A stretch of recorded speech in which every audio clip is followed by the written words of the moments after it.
احادیث مبارکہ کی روشنی میں شب برات کی کیا اہمیت ہے؟ کیا اس رات کی عبادت ٹھیک ہے؟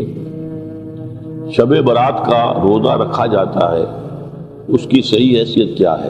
شب کا روزہ تو کبھی ہوتا ہی نہیں، یہ آپ نے شب برات کا روزہ کیسے لکھ لیا؟ شب رات کو کہتے ہیں نا۔ شب برات جو ہے اس کو کہا گیا ہے اس لیے کہ ان کا خیال ہے کہ اس رات میں اللہ تعالیٰ بہت سے لوگوں کو اس کا کو بخشتا ہے۔ برات، اللہ تعالیٰ جہنم سے ان کو رستگاری عطا فرماتا ہے۔ اس کے ضمن میں جو صحیح احادیث صرف ایک ہے، اور وہ یہ ہے کہ حضرت عائشہ صدیقہ رضی اللہ تعالیٰ عنہ بیان کرتی ہے کہ ایک روز حضور کی میرے ہاں شب باشی کی باری تھی، لیکن میری رات کو آنکھ کھلی تو حضور نہیں تھے موجود، تو مجھے تشویش ہوئی کہ آپ کہاں گئے؟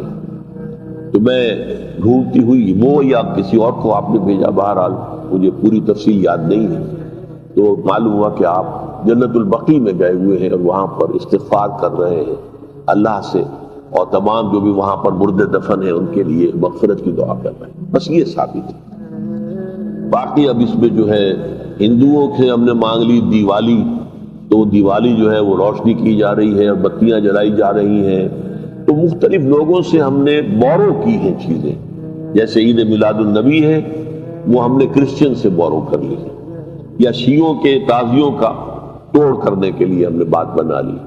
اب اس میں جو ہے روشنیاں کی جا رہی ہیں، یہ دیوالی کا گویا کہ ہم نے توڑ فراہم کیا ہے یا اس کی وہ نقل ہم کر رہے ہیں، یہ چیزیں نہیں۔ البتہ نماز رات کی عبادت تو ہر رات میں بہت اعلیٰ ہے۔